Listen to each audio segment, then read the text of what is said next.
everybody. Welcome to Keep It Spiritually Simple. I'm your host, Sandra McAllis. And as many of you know, I have started a series on addiction. And addiction can come in so many different forms.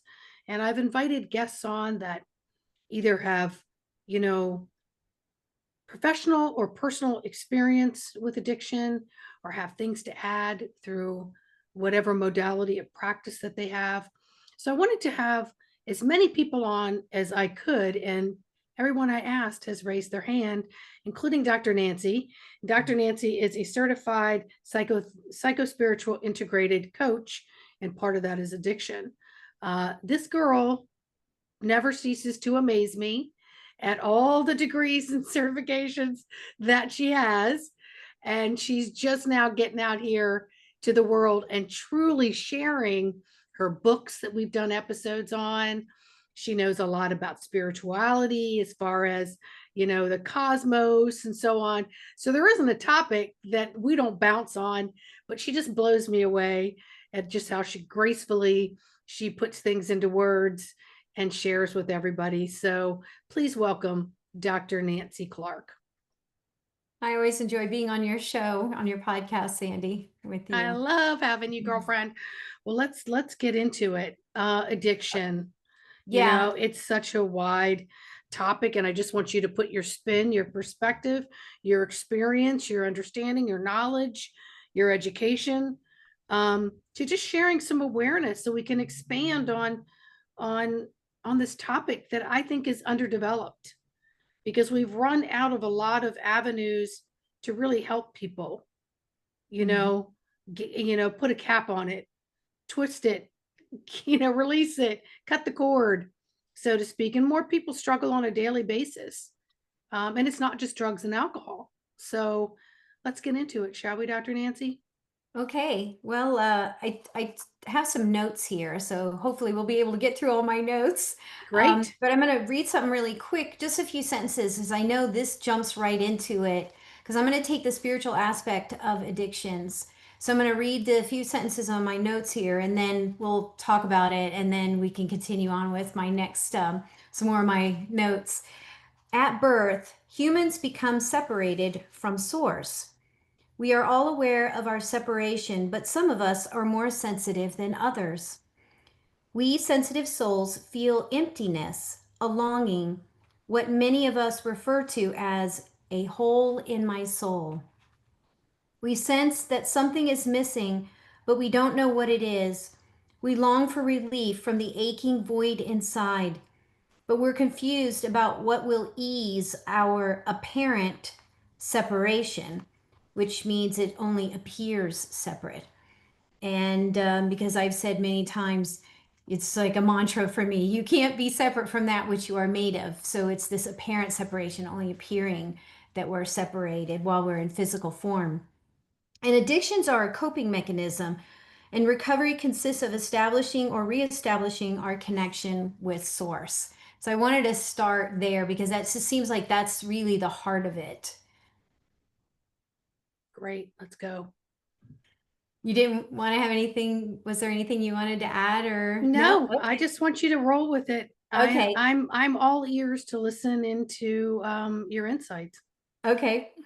So so that's, I think, the beginning of the process is people have this feeling like there's a difference between being alone and loneliness. And I always like to say that loneliness is really homesickness because we've longed to be back from our dimension of origin. So it's like on the inner, deep inside, we have this feeling like this isn't home and it's just a temporary stay.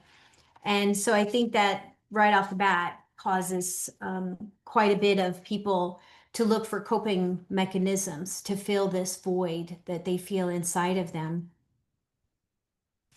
And of course, I have to bring this up because it's so poignant with addictions. Ayahuasca and iboga help with addictions with no withdrawal symptoms. It's truly a permanent cure. I've run into a number of people and I've asked them, well, what brought you to the medicine?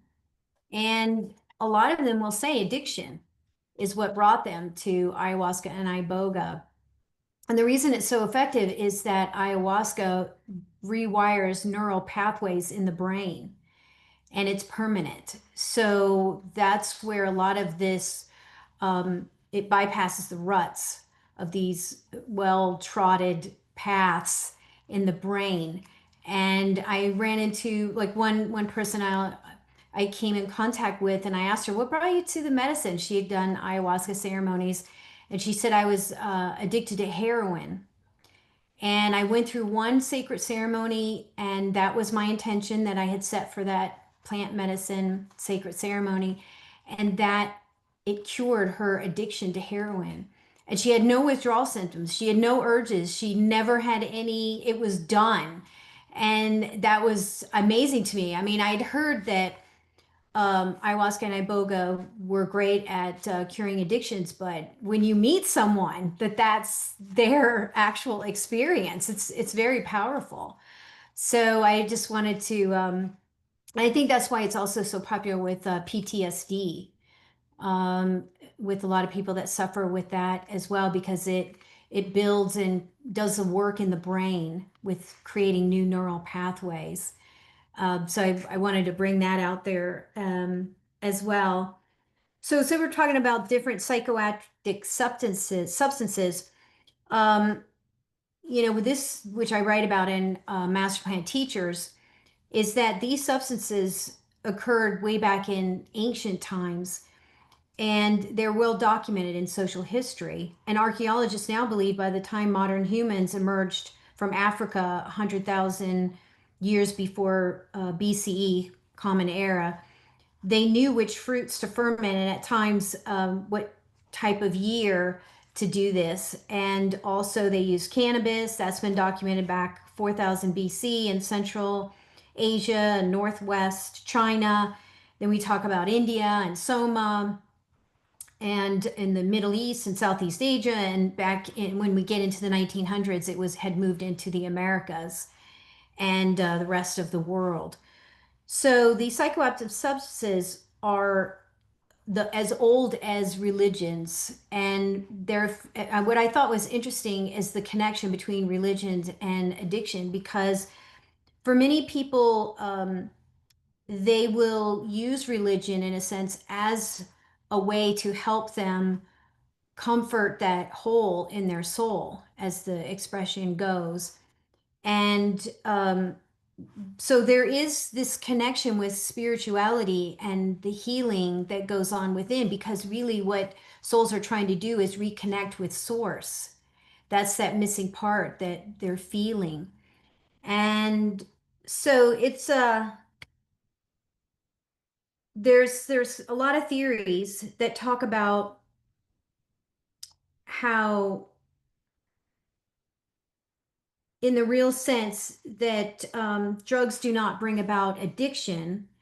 It's the individual abuse that becomes addicted to the drug because he or she believes that they can gain something from it. And that's again, um, the the drugs, we look at them as a bad thing. And I'm going to take a different spin on this from what I had learned in the psychospiritual integration coach training that I had taken, that certification. And they talked about, hey, if somebody did drugs, let's say for 5 years, but it kept them on the planet and allowed them to cope those 5 years. And then, because addicts don't want to be an addict, it just was in the beginning something that could help them deal with whatever they were having to deal with in their life. And so if it keeps them on the planet, and then they're able to finally come to a place that says, okay, I'm done with this.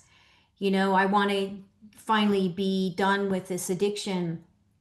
Then in a sense, that coping mechanism of, and we can even talk about soft addictions too.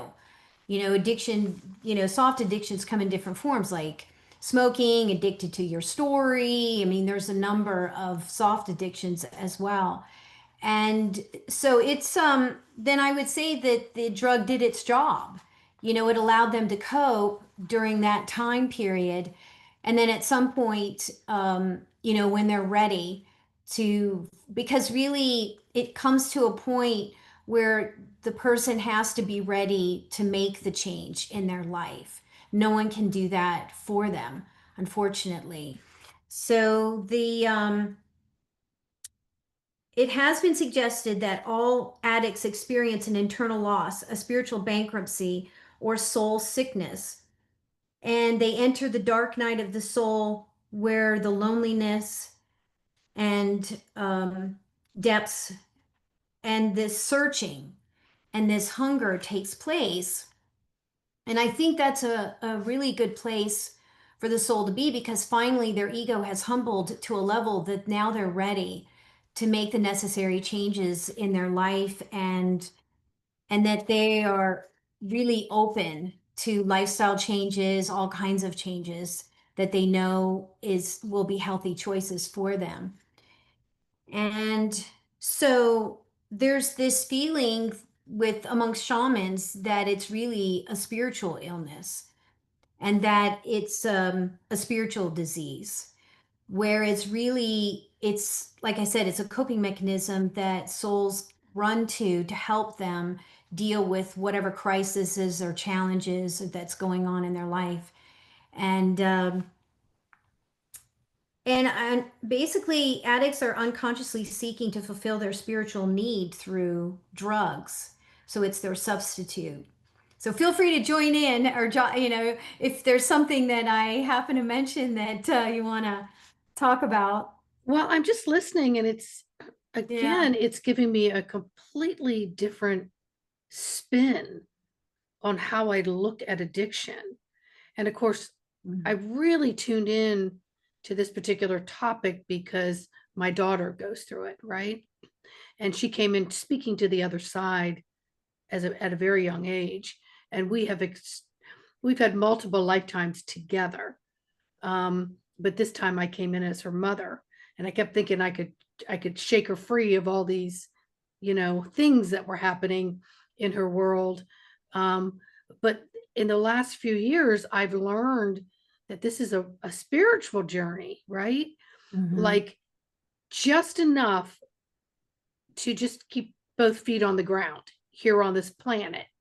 It's never been like wild and crazy like you see in the movies. So what you're saying to me right now is kind of blowing my mind. Yes. Yeah. I mean, I think that And it's warming this, my heart. It's yeah, warming my heart. and I think a lot of people relate to this, where we feel like, God, I never thought it was homesickness. I never realized the connection, that loneliness. I mean, that deep gut wrenching, where your heart aches. It hurts so bad. And it's that separation, that feeling that we have, the soul feels separate down here in physical form, having this human experience we call life.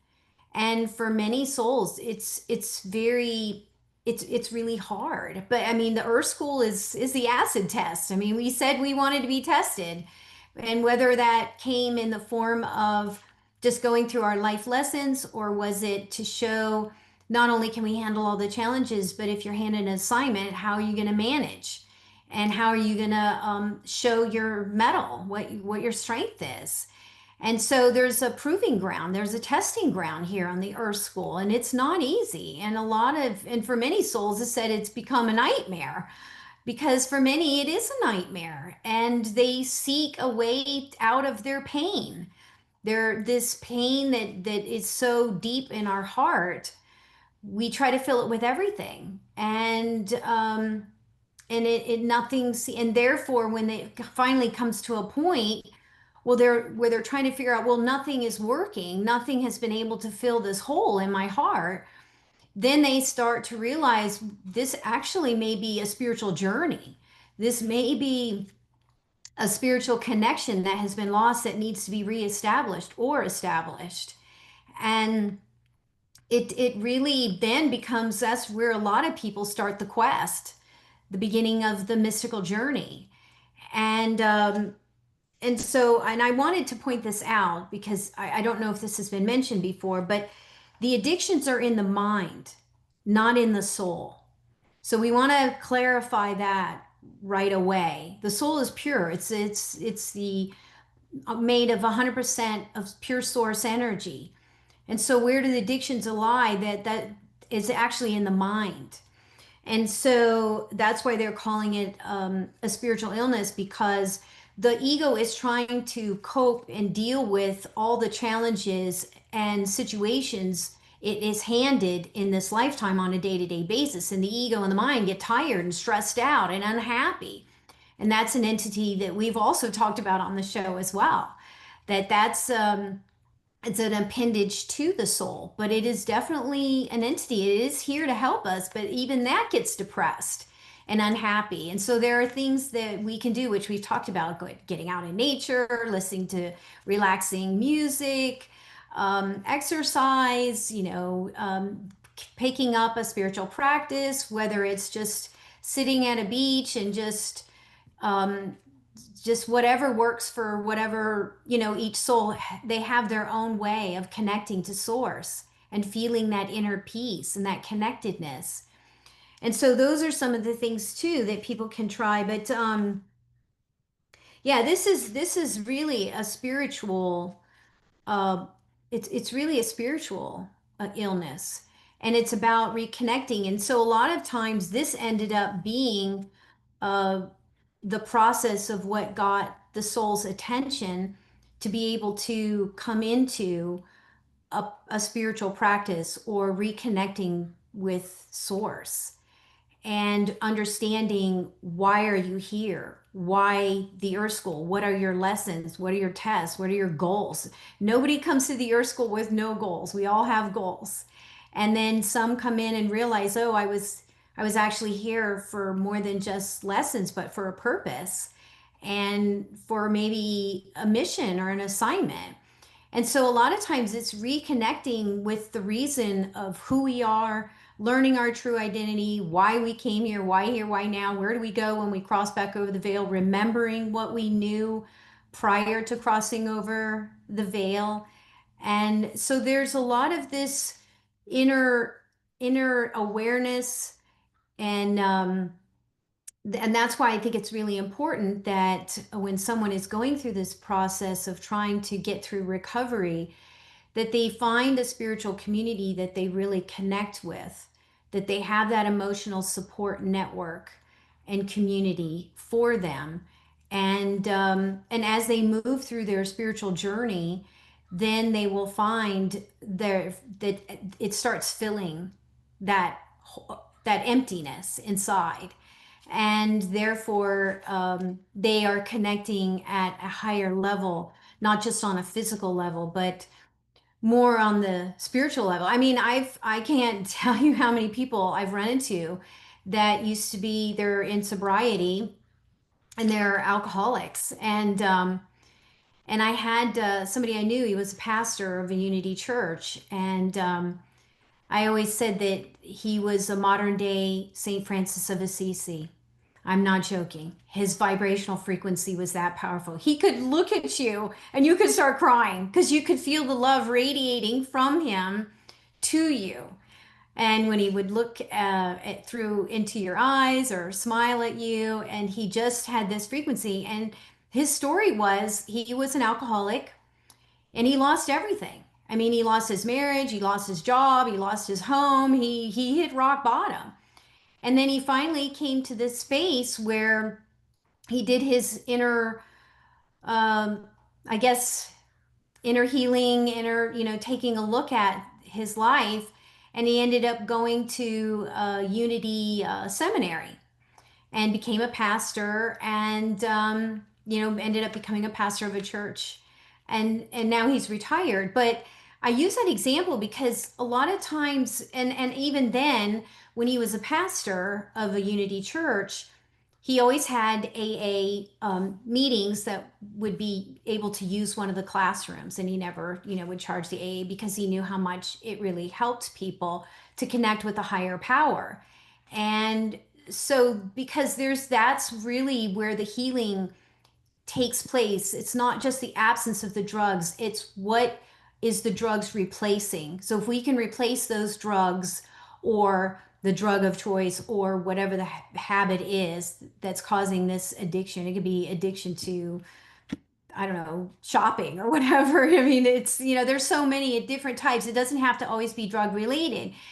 And that's really where people get a sense of purpose of, wow, now I know why I'm here. Now I'm starting to realize and ask the bigger questions and have a deeper understanding of my life here and taking stock of that and how valuable that is and make the most of this opportunity while I'm here in physical form. And so a lot of times what can people can turn their lives around and actually use what they've experienced to help other souls or that be a part of their mission.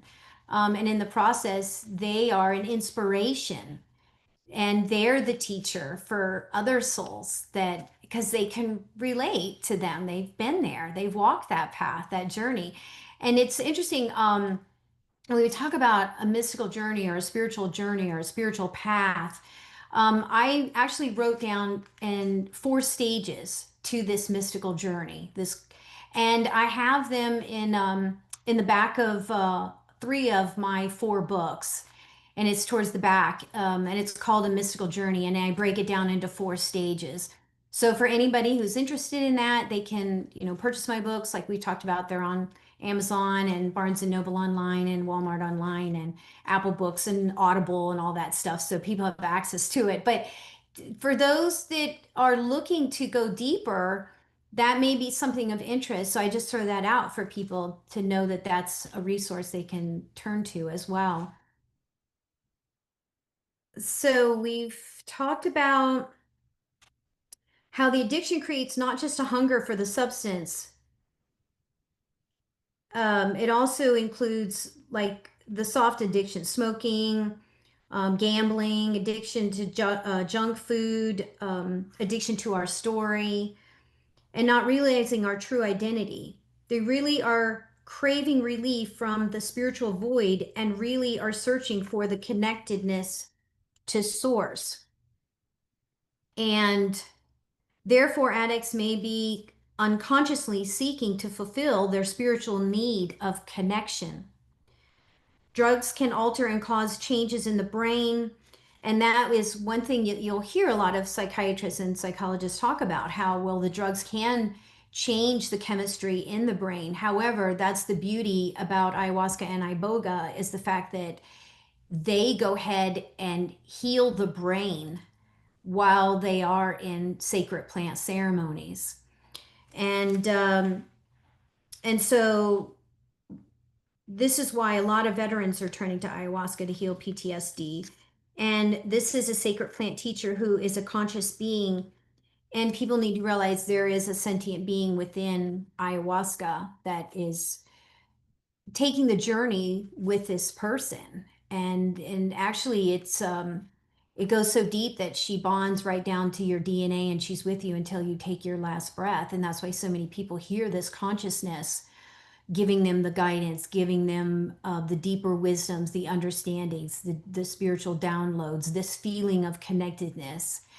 And spirituality and recovery allows for a person to find a renewed purpose. Finding new purpose and meaning as a result of a spiritual growth can create positive actions and in daily life and promotes accountability. For example, a person in a sacred plant ceremony may have revelations, insights, the reason they came to Earth School, connections with souls on the other side of the veil, and so much more. The spiritual component is crucial. Healing is not just about sobriety, but about reconnecting with others and rebuilding a sense of purpose, work that in what is which is what a person's deep passion might be. Many people will say what caused their addiction was the deep sense of disconnection from others, oneself, a higher purpose, and a higher power, which I like to call source. A person needs to heal this spiritual illness, which is what I call homesickness. We miss home, which we deeply remember what is on the other side of the veil. There's a difference, like I said, from between being alone and lonely. And what restores this connection is through self-awareness, knowing our true identity as a divine being in physical form.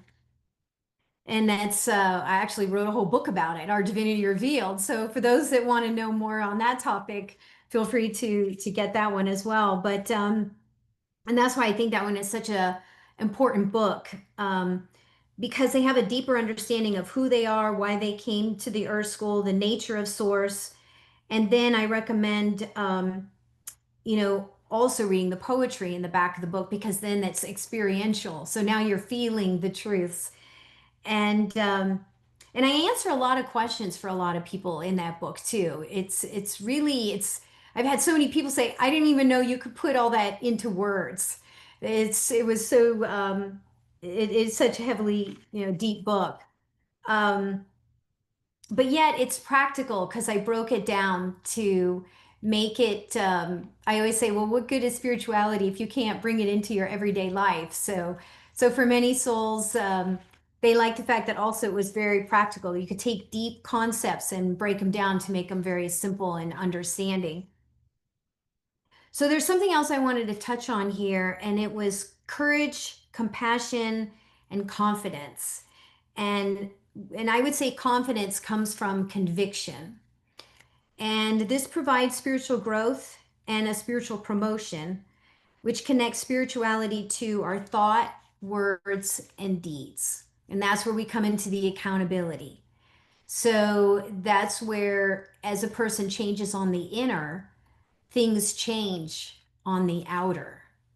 So for many spiritual teachers, they'll say, if you keep focusing on your spiritual journey, you'll keep raising your frequency to such a high level, all this other stuff will drop away. You don't need to just, oh my gosh, I got to quit smoking. Oh my gosh, I'm a spiritual person. I have to quit smoking. It's like, just leave it alone, because you just make it worse. A lot of times, just focus on the spiritual journey, focus on the stuff that you need to do for your spiritual path, and keep raising your frequency, and all this other stuff just does it drops away because it loses its appeal, because you've risen beyond that frequency of smoking.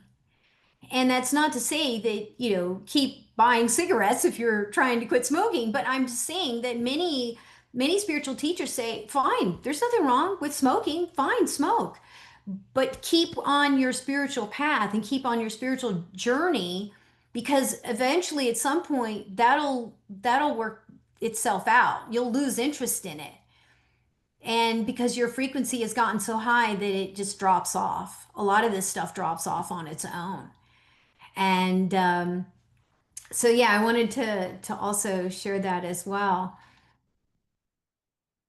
So you don't think like a lot, I feel like a lot of the chemicals and the repetitive habit of drug use or alcohol use or sugar use, or whether it's shopping, whatever it may be, um, changes the chemistry of the brain. And so how I'm understanding it through substance abuse is that the cravings grow larger, and then the portion of the brain where there's will and choice kind of goes dormant. Like the dimmer light goes down on one Mhm. and it brightens on the other.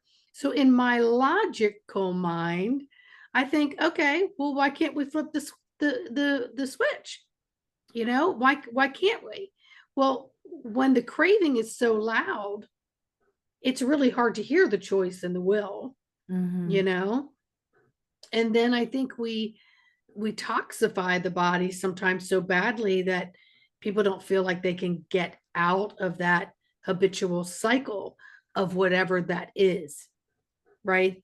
And it Mhm. is about rewiring the brain so that the body itself can get rewired.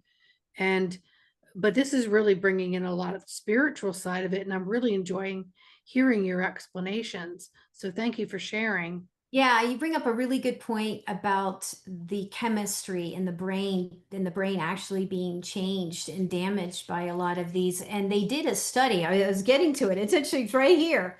Um, Prayer and meditation trigger release of the beneficial brain chemicals like dopamine, serotonin, and oxytocin. All right, so let's talk about that. They've done a lot of scientific studies, And they've brought in Buddhist nuns, and they brought in Christian nuns and Buddhist monks, and they've had them meditate and slide them under an MRI machine and see what happens in the brain. See what's happening when they're meditating. And what they found was the brain releases all these chemicals, such as which improve mood, build social trust, reduce stress, creating a good feeling state of being. This improves well-being and reduces negative emotions. And it was endorphins. It was endorphins, and I think the other one they said here was the neuroscientist that studied. Yeah, it was actually the dopamine, serotonin, and but primarily endorphins, which create the feeling, a sense of joy, and reduces pain. And in also these scientific studies using the MRI, studying the brains while people are praying or doing meditation, and that's why I'm saying that if somebody develops a spiritual practice where they feel this connectedness every morning and right before they go to bed, that's going to release a lot of these chemicals in the brain that's going to help heal the brain and have this sense of feeling of connectedness, because that's really where this is all starts from. And so they watch the neural activity and observe widespread activity and emotion in the emotion related section of the brain in those particular networks. And the neuropsychologists primarily studied cloistered Western nuns, but they also studied, because also Buddhist nuns and monks live a cloistered life, many of them as well. And so they just found that this lifestyle of constantly singing or praying or having this quiet time, that just their brains were so much younger and healthier. And so that's why there is a spiritual connection with not just addiction, but with the brain and the health and activity within the brain. And so a lot of this stuff, like I was saying, the brain can heal itself. It can come back and heal. Just like many people, they found that even somebody had smoked for a number of years and then they stopped smoking, their lungs actually clean out and get more pink colored, and the lungs heal themselves because the toxins aren't constantly being put in anymore. And the brain is an incredible organ, and also, like it says, anything new that we pick up, such as a mantra, such as a meditation or prayer, that creates new neural pathways as well within the brain that will bypass these ruts that you're talking about with the habit, and we can replace those. Like a lot of times if people have they're used to lighting up a cigarette and putting it in their mouth, they're used to putting something in their mouth. We'll try chewing gum. A lot of people try the chewing gum, they'll try mints just because they try to replace the habit with something that is another way to get around that habit that they're just used to always having something in their mouth. And eventually, they space that out and they may not need gum after a while, or mints or something like that. So yeah, I just thought that was very interesting how neuroscientists have been studying what causes a healthy brain. They also found that nuns don't get I don't never heard of a case where somebody has spent their entire life in service to the divine plan, whether it be actual nun or monk or that type of thing, but they don't get Alzheimer's. Their brains are so healthy. They just live a very long life and usually die of natural causes, but not with Alzheimer's. So there's something about this connection with source that is so needed, that even our brain registers this. And in fact, we have the pineal gland right in the center of the brain, the God particle. And so I think that's being activated through meditation, through prayer, with this connection, constant, connection with source, this feeling of well-being, this feeling of connectedness, which is where the endorphins come into play. So those chemicals can be replaced with chemicals that the brain creates on its own for health and well-being. Well, one of the things I've learned through this exploration, through education about addiction, and I'm learning so many different things.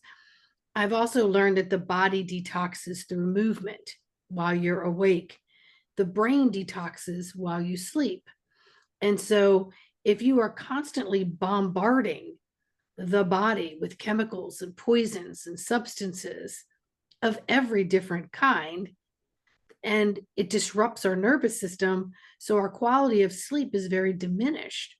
So we don't get the brain detoxing that we would have gotten if we didn't overload on some of these things, not just, you know, drugs, alcohol, and other things, but we don't allow the body to sleep, to properly sleep.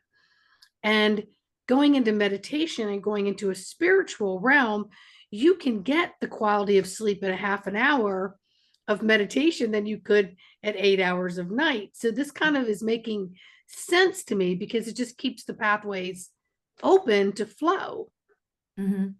Yes. Because if anyone who does meditation or a walk in nature or intentionally sits by the ocean and puts everything down and just focuses on the sky and the ocean and the birds, you feel so relaxed and rejuvenated. And whether it was intentional or unintentional, now the body is doing all the things that it can do on a higher level. Hmm. Yeah, you touched upon something that I wanted to bring up, and it's about your cells are listening. That's a good one. They hear what you're saying. They hear what they feel what you're feeling. They know what you're thinking. Your cells and right down to the atoms have an intelligence to them. That's why our body's able to heal itself is these cells, and right down to the, like I said, the atom. It is sentient. They know and feel what we're going through, and that, so if we have negative self-talk, if we have negative thought loops, this is going to affect our health, and it's going to affect our brain. And that's, part of it is, people get depressed and then they want something out of their depression, and then they'll take this, that, or fill it with whatever. But really, they're just going down a road that is just a wheel that just goes around and around, and it doesn't really get you where you want to go. And so really, that's why shamans from around the world say that addiction is really a spiritual illness. It's a sense of feeling a disconnection from source, disconnection from others, even in the same room with people. And I think the hardest part is when people have this feeling, they don't understand why they're feeling this. They just know they need to fill it with something. And really, what it is this disconnection. And so, therefore, once someone realizes that we are meant as divine beings in physical form to continue this connection with source. And again, it's not like source is separate from us. Source is within us. Source is within all and is all. But while you're in physical form, while you're in the third dimension, you are, in a sense, having this experience, this reality where you feel separate, even though you're not. That's why we call it apparent separation, because it only appears as if you're separated, but you're not. But therefore, I think it's so important when people realize that this is actually something that is a spiritual situation that needs to be really taken a really I think when people have a deeper understanding of why, what's the root of this problem, and part of being on this planet is making peace with your life, your journey here, your what you signed yourself up for, which was, we talked about this on a prior episode. Nobody is hurled to earth and say, well, good luck to you. You know, there's definitely, you sat down with your guide, your spirit guide, you have an angelic guide, and which some people call a guardian angel, and you plan out your life. And a lot of times your spirit guides say, no, no, no, we don't want you to take on too much where you don't finish your life. You commit suicide. We want you to be able to stay and get a lot of these accomplished. And of course, we want to pile everything on. No, I think I know I can handle it, you know. And then we get down here and go, oh my gosh, this is harder than we expected. And so a lot of these challenges is to sharpen the blade. You know, just we should really go back and look through our life and go, wow, I'm actually a hero or a heroine because we ended up realizing I got through this challenge. I got through all the challenges in my teens. I got through all the challenges in my 20s and my 30s and my 40s. You know, I've been through and I'm still here. And I think there's a lot to be said for that, that we really are. It's the hero's journey. And like any story, it's like, you know, it starts out the story with this the main character of the story and all the challenges they go through and everything, and you think, oh my gosh, and we're rooting for the person, and then at the end they realize, gosh, I'm so much stronger, and I was able to prove myself through all of these challenges, and I was able to show that I could get through all of these challenges. And so I think a lot of times just looking back on our life is maybe it was sharpening our sword, you know, sharpening our skills, showing what we're really made of in the earth school. And so I think a lot of times too, it needs to be a brighter, a broader perspective from a higher viewpoint as to why are they here in the earth school and what's expected of them and that type of thing. And so, but I think we always have to really make peace with the fact that, okay, I'm here in physical form. I know I have this feeling of disconnection, but I know that's not true. And so we can do things to help us ease this feeling of separation, whether it go to the gym, develop healthy, you know, lifestyle, pick up a spiritual practice, whatever that may be. Could be start off with guided meditations, move into maybe just sitting quietly for 15 minutes, and you don't have to be in a full lotus. Just sit in a comfortable chair. I mean, Mahatmaji, when he was my teacher for 2 years, he came from India and he selected 12 students. I was fortunate to be one of the 12. And he says, I want you to be comfortable because so many people in India now, like himself, he had agony in his knees from crossing his knees for years and years and hours of each day. And so for years and years, and lower back pain. And so when you're young, yeah, I think you can do that. But he said for the West, it's not really what's really important is the connection, time set aside, connection. And for many, they don't want to sit in the dark or they don't want to sit in a room with their eyes closed. It just doesn't. It ends up being a fight with the mind. So what they'll do is they'll read spiritual material. And that's why I put together the book Ascendance, which was all in entry form. Flip to any page, put your finger down, and there you go. There's an entry for you. 20 years of my notes I put down and compiled into, which we're going through in your on your podcast, that book. We're doing a series on that. And there's a lot of deep spiritual wisdoms, and it gives the mind something to chew on, the subconscious mind. It's running in the background. You can read that in the morning, set your day, or right before you go to bed, or maybe take a break during the day. But there's so many different ways, and what works for one may not work for another. But the main thing is setting aside time. And it can start with just 5 minutes a day and work into 10 minutes and then 15 minutes. But that is really, they found, and actually it was scientifically proven through the MRI tests, looking at brain health and, um, you know, the brain creates through these spiritual practices, through this time, the serotonin and the dopamine and the oxytocin, you know, and also it's the endorphins. So the brain needs this as well. It's not just for the soul, but it's also for our brains. Well, yes. And then, we've had upgrades to the human, over the Mhm. decades. So our brains are changing.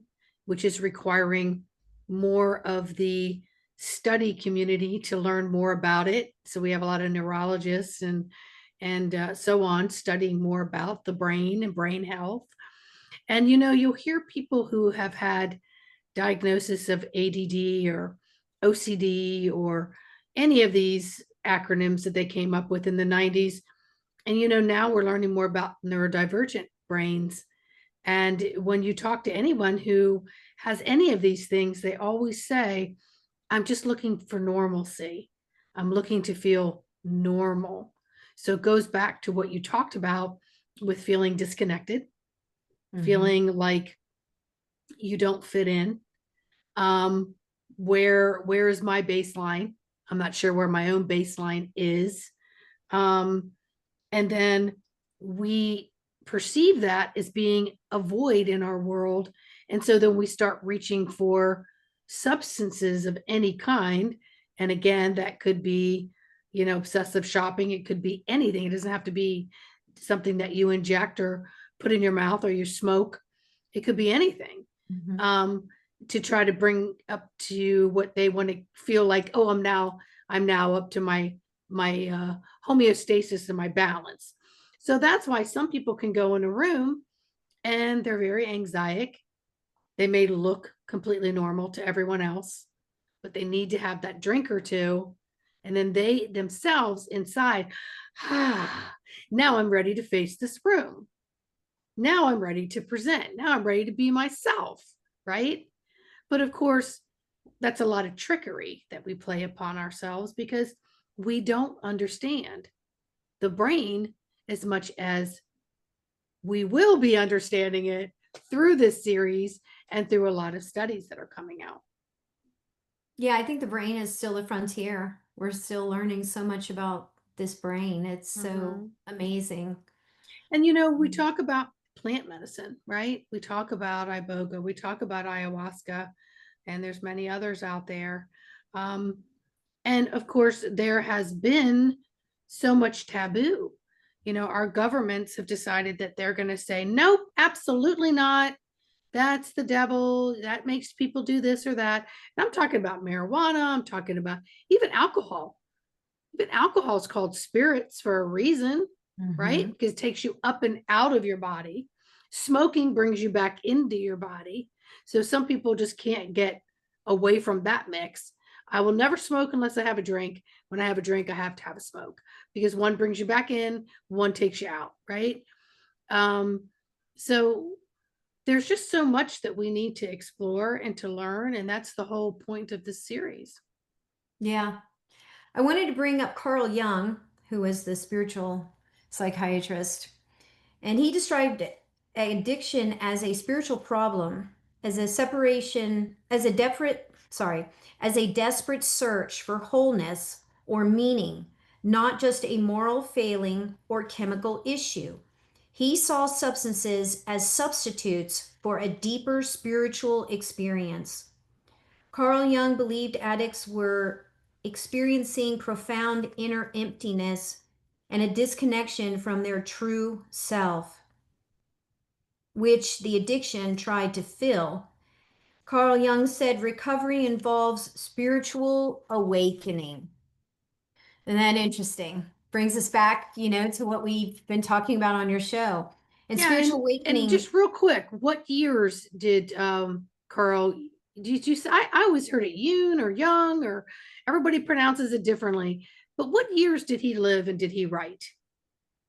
Um, if I'm remembering correctly, was like the 40s and 50s. Okay, We'd have to Google that. I'm gonna Google it because Google knows everything. Ha ha Yes. ha. Yeah. Anyway, go ahead. What you were saying. So spiritual awakening is moving from an ego-driven life to the higher self in control and driving your life. And spiritual awakening is a journey from disillusionment to inner peace and service. The quest begins, and a person becomes a spiritual sponge for spiritual wisdoms, deeper truths, and new ways of being. Application daily of spiritual values. One eventually experiences a profound sense of peace and connection with the universe. A person lives with a sense of purpose and mission.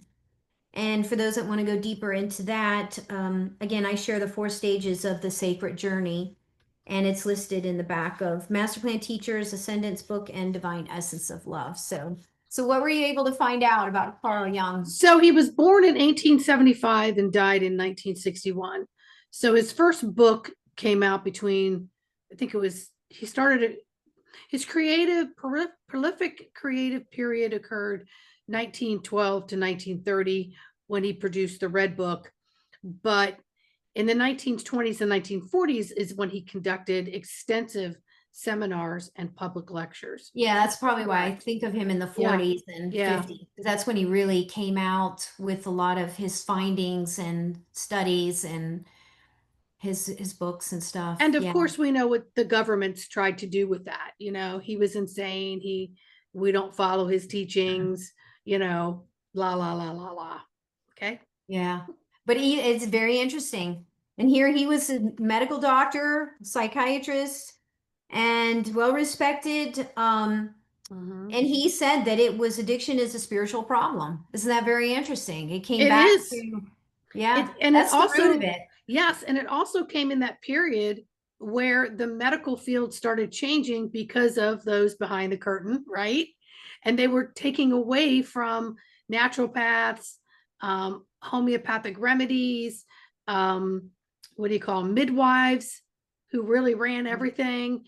And then they started calling psychiatrists quacks, right? Yeah.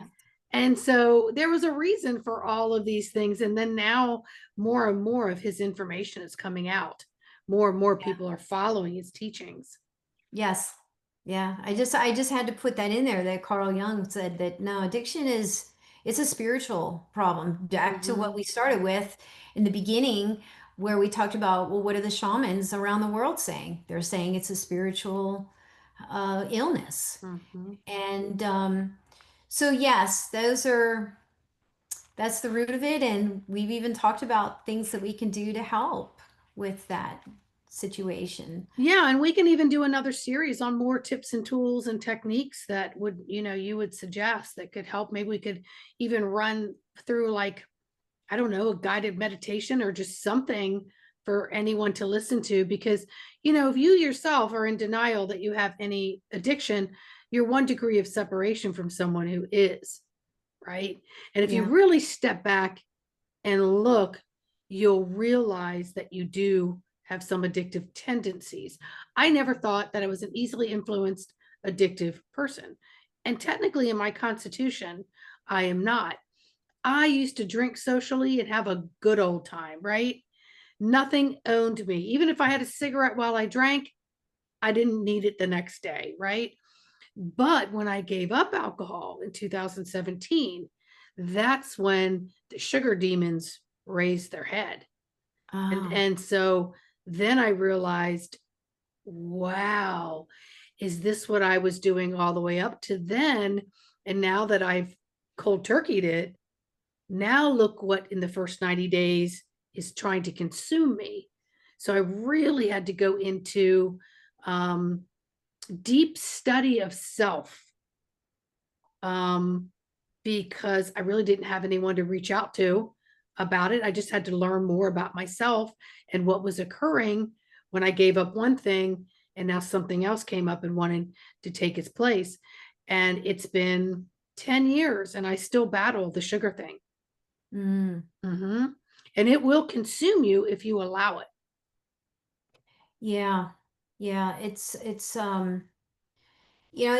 quite something, that this is like I said, the ego it gets lonely. The ego gets despondent. The ego gets hurt. The ego is it's brutal down here on the ego down here. It's just it feels horrible when it's judged. It feels all these things, and it feels very lonely down here too because our ego is there's actually a teaching, and it's within I'd say Sant teachings where they talk about, which is Eastern based, um, where there's this universal mind power, which is an aspect of source, but the mind comes from the mental plane, which is the universal mind power. And so when the ego is assigned to this particular soul in this particular incarnation, when it also feels this separation, it knows that it's not from this plane of existence, it's from the mental plane, and it's assigned to do a job as well to help the soul navigate the physical plane, because the soul is not doing the when you're balancing the checkbook, you're using your mind. The ego is an aspect of your mind, and so it's we work our minds hard here, whether we're constantly thinking, whether it be technology or what have you. But even watching TV, our mind has to process what words are being said, what's the innuendos between the characters, what's um, so this downtime also rests the brain and it helps for that reconnection. But I want to tap on one thing while you had mentioned about guided meditation. And on my website, I have free guided meditations for those who'd like to go to my website, nancyclarkphd.com. And also they can listen to the guided meditations. They're free. And I also have a section called Mystics and Ancient Wisdoms, and that's free also. Everything is MP3 downloadable. It's free. I give that to just, it's my giving back, my gift to humanity. And so they can also listen to these, it's only like 10 or 12 minutes. And each, there's a list of all these Eastern mystics. And then there's another section below that's like first Eastern, you scroll down, it's Christian mystics. Now, these are people you get to hear about their life, their challenges, what they went through, what inspired them, what their purpose work was, their mission. And there's a lot of them we well know a lot of, like John of the Cross, St. Francis, Teresa of Avalon. There's a number of those, Rumi and Tulsi Sahib on the East. There's a number of them, and some we haven't heard of. And everyone who listens to it is like, oh my gosh, they're so inspirational. What they got to know a little bit better of who Saint Clare was, which was the one that actually she begged Saint Francis of Assisi to open it up for women to be a part of the Franciscan order. And for years, he's like, no, I'm not going to deal with women. And she came from a very wealthy family, and she was responsible for the start of the Franciscan sisters. So, I mean, there's just so much inspiration here as to, in different ways that we can comfort ourselves with through meditation, whether it's guided meditation, hearing inspirational stories of other people's lives, coming into community, into a spiritual community, feeling that connection. Um, and so, yes, and I think if people go also online and just type in YouTube, there's a number of guided meditations. It's just free on YouTube as well. So there's all these resources, books. I mean, that's one of the reason I was asked to write the books, was because there's so much information out there that people really can help them in their journey here in the Earth School. It's not easy. This is like I said, this is Green Beret training for a lot of us souls, and most of us souls. And but when you get done with your life and you look back, you go, wow, I accomplished so much. I got through all these challenges, and it really sharpens us. It really does. And so I think also our perspective of the Earth School and our life, our journey here. Where is this taking me? And also having this connection allows us the safety feel, the comfort, not just the joy, but the comfort that it's service to the divine plan. Ultimately, it's growing up in spirit, growing up in the maturity of our spirituality, raising our frequency, and then being in service to the divine plan, which is service to source instead of service to self. So I think this is part of the journey. I think some souls take a path of addiction to find out their true identity and why they're here and who they are.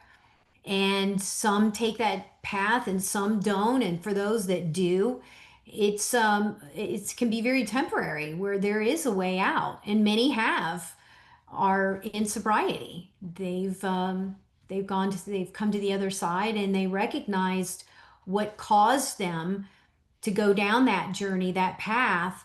But then at somewhere on the path, they realize I've gotten away from home. I need to come back. And that's that whole story of the prodigal son in the Bible about how he wanted to experience the world. And he says to his father, I think I'm going to take my inheritance early. I'm not going to wait for you to die. I want to go ahead and take my inheritance. And so his father says, okay. And he sends him on his way, and he goes out and experiences the world. And I call it the circus of life. And so he's out there experiencing everything.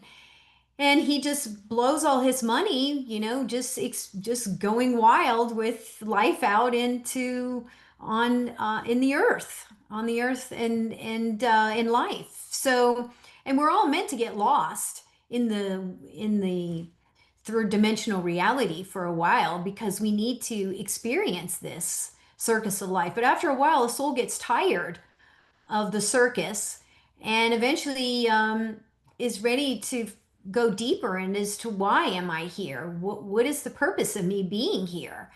And so eventually the prodigal son runs out of money and runs out of friends, and he finds himself working at a pig farm. And he thought to himself, I have sunk so low that I'm working at a pig farm here. But then he remembers, well, I do have a family back home. And maybe my father, since I've run out of my inheritance, and he was embarrassed, that he took this path, this journey. And so maybe I could just be a servant in my father's house. And so every day his father would come out to the end of his property and look for his son, and then he would return back. And then one day, the father sees the son coming, and he's so excited. And he runs to his staff and says, let's celebrate. We're gonna have this huge banquet. Let's start cooking all this food. And of course the other son says, well, I never left. How come I'm not getting a party? So, but it was about how the son went out into the world, which is kind of what the soul does. It goes out into the world, out into the earth school, the third dimensional reality, and it has this experience called life. And then it comes back, but it's so much richer because of these experiences. And the wisdoms is within the challenges, the life, the journeys.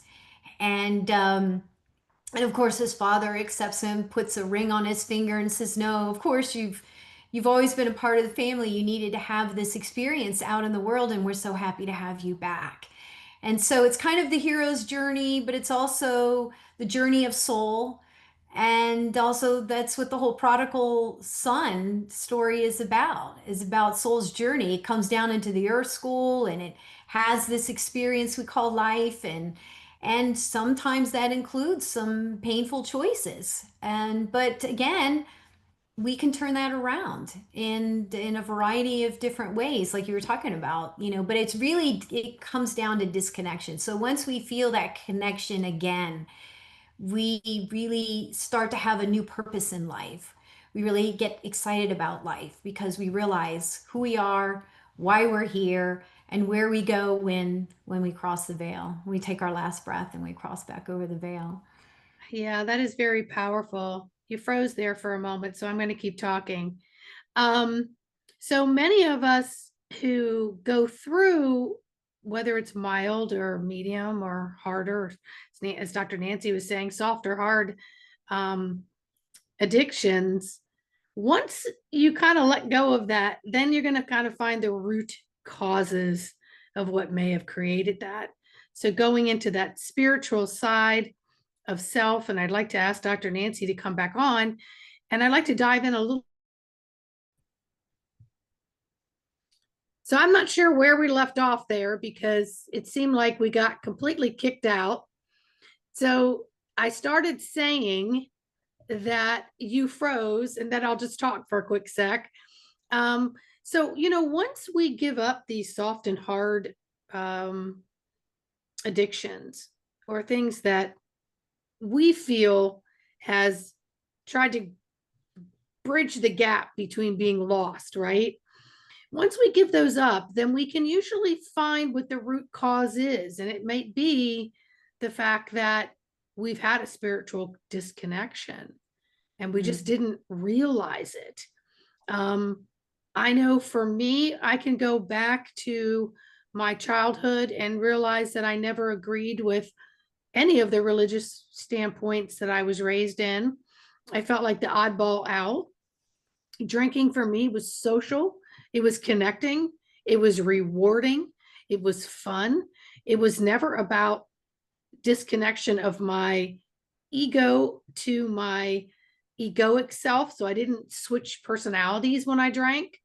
And then later I noticed it was comforting because it helped me sleep, right?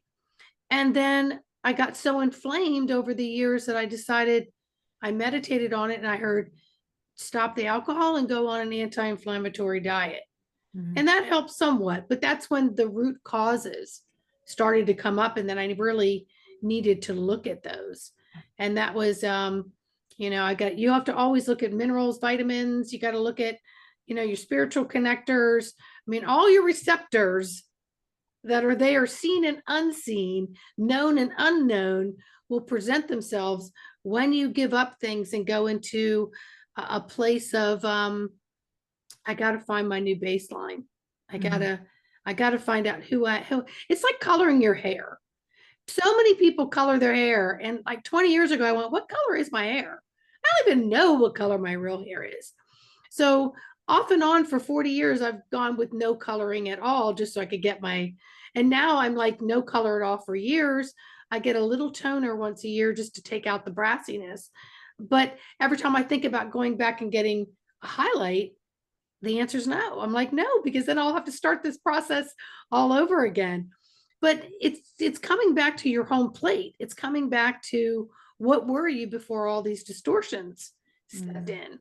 And so I would love to invite you back on to maybe go a little deeper on more information about spiritual illnesses and how they can create what we know as addiction. Yeah, they call them diseases of the mind. Mhm. The mind's not meant to get fearful and upset and angry. I mean, these are aspects that the mind goes through because of the challenges, and that is part of our human journey. It's not like you're not allowed to get frustrated. I mean, you're allowed to be, yes, you're fully human, but you're also fully divine being, but you're in a physical form. So, um, but yeah, the diseases of the mind, which is what the spiritual yogis of the East talk about, is like greed, jealousy, hatred, things of that nature. Um, and those are really something that we were never really meant to experience. I think it's just when you're in a toxic environment, because we're in a system where we've been lied to, the corruption at all levels, and people get depressed and unhappy, and because they don't feel they either have a purpose or an out or that type of thing. But I think part of it is knowing your true identity is huge. Many of us think that they are this physical form. They are their personality, their mind, their ego. They don't realize, yes, they've been told they're a soul, but that's just a theory.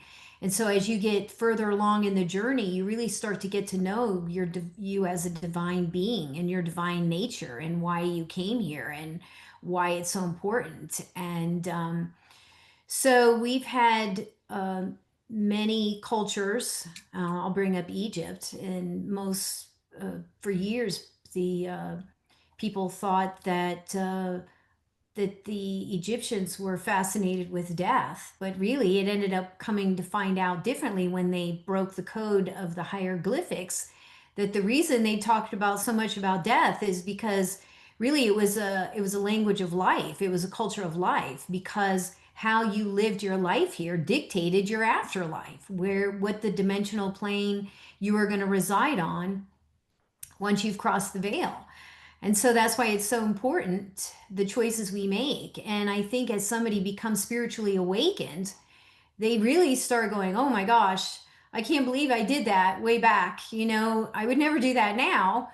But then you can see other people going through it and you go, well, I've been there. Who am I to judge, that type of thing. And so we've all been there. But I think that's what gives us a compassion for those who are new on the path or just starting the path or starting to really want to know more about what is this thing called journey of soul. But yes. So, yes, if you'd like me to come back, I'd be happy to. Well, of course, we always love having you on. And we have to break the definition of insanity is doing the same thing over and over again and expecting different results. And that's what we're doing in our daily life. When things aren't working for us, are we willing to stop? Anything, no matter what that is? Are we willing to revamp? Do we have the courage to step into or onto a new path and create new neural pathways that may seem odd to others, right? Or some people are afraid to give up some of their addictions because now they don't have the same social circles, right? Or they feel like they have to detach from that. I never did. I went straight out with everybody, and at first I would get a seltzer water with lime in a martini glass. And then I realized they were charging me like $20 for it here in DC. Then I was like, well, that's stupid. I really just want water. And so I had no problem going out and saying, I just want water. But it really brought me back to the pathways of who am I? What is making me tick? What is going on with me? And then of course I knew it on a deeper spiritual level is what addictions I break or patterns I break within myself, I break within my linear DNA. And so that was even a bigger driving force for me. So, yes, I would like to dive into it a little bit more. We've gone on really super long today. Hopefully, all the listeners, pause it if you need to, come back and listen to it if you need to. We'll try not to make the other one too long, but with Dr. Nancy, we just get to chit chatting and it just happens. And then, of course, please forgive the Wi-Fi interruption. So we may have a little overlapping there. It is what it is, but make sure you hit subscribe, like, and share. So, Dr. Nancy, say goodbye to everybody. Goodbye, everyone. All right. See you guys.